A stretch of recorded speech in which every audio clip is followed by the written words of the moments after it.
Hello everyone, welcome back to the channel and to another Superman collector review. Thanks very much for coming back and checking out another one of my videos. Today we have a plastic statue from, and I always get the pronunciation wrong, Kotobukiya. I'm guessing that's Japanese, Chinese, something like that. This figure is about a foot tall with a very wide plastic circular base. I bought this 8 years ago, 9 years ago, something like that. I've had it a while.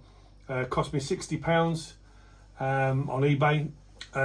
Not too many come up anymore. When they do, they're around 100, so it hasn't made a huge amount of money. It's quite a crude statue. There's no likeness to any particular incarnation of Superman apart from generic comic book, although it is of the Superman suit era, if you like. So let's get into it. I'll face the camera to the back of it because there's something a little bit special about this statue that I would like to reveal to you. So you've got the big flowing cape at the back there, all rigid plastic, somewhat floating off the base, albeit one toe touching on the right hand side. The colour's pretty good. There's a little bit of fading on this statue. It's not been in sunlight, but because it's sort of rigid plastic, it has gone a little bit discoloured in places, especially on the boots. Not much I can do with that, but I won't be getting rid of it anytime soon, and you'll see why. I'm going to spin it around to show you a bit more. As you can see from the side angle there, he's fixed at the back by a pole holding him up in this. It is a good pose, actually. It's a very good pose, but as you can see, the special part of the statue, which I have to reveal to you, is it's signed by Dean Cain, who played Superman in Lois and Clark in the 90s. I got this signed because although it's a very nice looking statue, as I say, it's of the Christopher Reeve costume era, although generic chisel jaw, that sort of thing.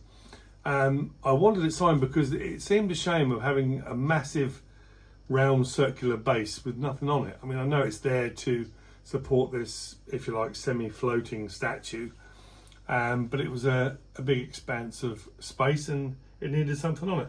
So I took the base along to a Comic-Con in London when I first met Dean Cain. I've met him twice now. The second time I met him, he was at a Comic-Con with Helen Slater, who played Supergirl in 1984. The first time I met him, I took just the base and I said hello, and he's very kind. He's very kind and courteous to everybody, and really friendly, and very appreciative of the fans and the fact that we love Superman and we love his show. His show was great. I loved it as a kid. And I said, "Can you sign this?" And he said, "What is it?" And I said, "It's a lump of plastic." So he said, "Oh, okay. I don't know whether I should sign it." And he was joking, tongue in cheek, saying he didn't know what it belonged to, and it could belong to anything.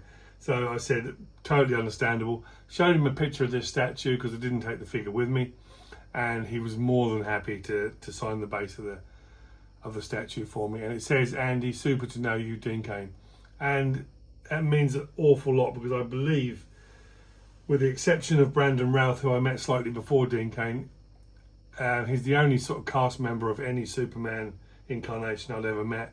And he was so friendly, and what he wrote was really nice and moved me a little bit, really, to write something so nice.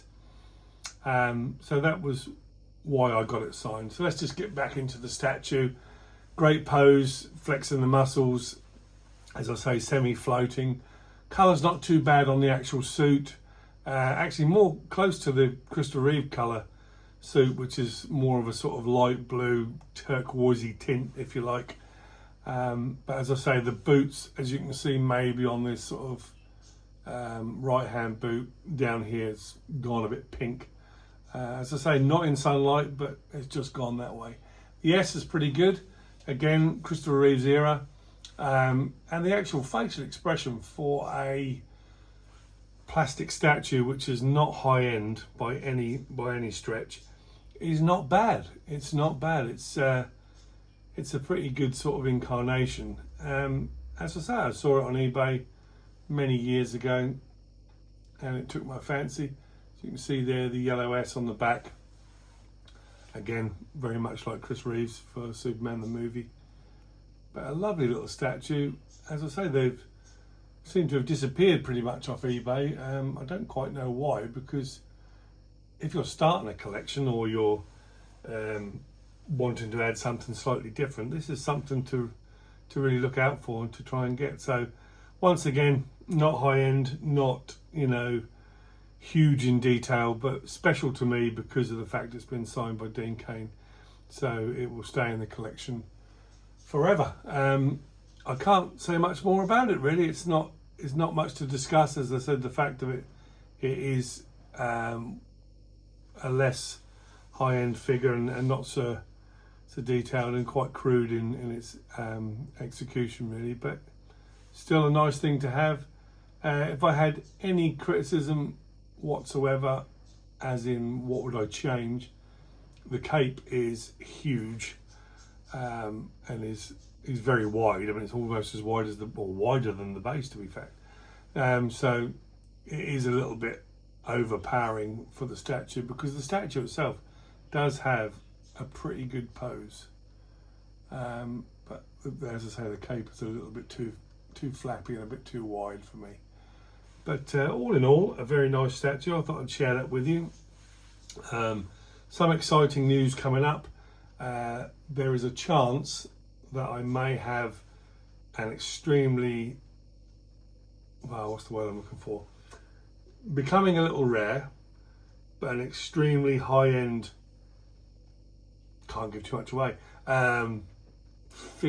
figures, should I say, possibly come into the collection next week. I really hope it does, because it's something I've been after for a long time, and I can't wait to show it on the channel because it is amazing, absolutely amazing. I'm going to see it before I make a decision, and if it's half as good as what I'm being told and the videos that I've seen and the photos I've seen, then it'll be something very special, which I will be delighted to have in the collection. Unfortunately, to fund it, because it's fairly expensive, one of the things in the collection has to go. So we'll see what happens, see how it pans out. What I may do next week is I might do another little video of the item that may be leaving the collection, so you guys can get to see that before it goes. I'd like to do that for the simple fact that the one that's going is quite rare, only 500 made. So I'd like to share that with you before it leaves, if it leaves the collection. It's going to be for sale, so hopefully someone will buy that so we can fund further projects. I don't sell many things to fund other projects, to be honest. I keep most of my collection, but occasionally when something very rare comes up or very special, then you have to part with something to try and fund it. So that's what's happening next week. Stay tuned for that. Just one thing, I really appreciate all your support and everybody that's watching. It does mean a lot, but it does mean that 95% of you who are watching are not subscribed. I'd really appreciate it if you did. It would help the channel grow. But if you want to, yes. If you don't want to, not a problem. I hope you keep watching. I love making the videos, and I really enjoy sharing my collection with like-minded fans all across Europe and America, and some places in South America. There's a couple of people watching there, so I really appreciate each and every one of you, so thanks very much. So if you like the video, hit the thumbs up, obviously subscribe if you would, that would be absolutely great, and hit the notification bell, and then you'll be aware of my next uploaded video. Take care of yourselves, and I'll see you in the next one.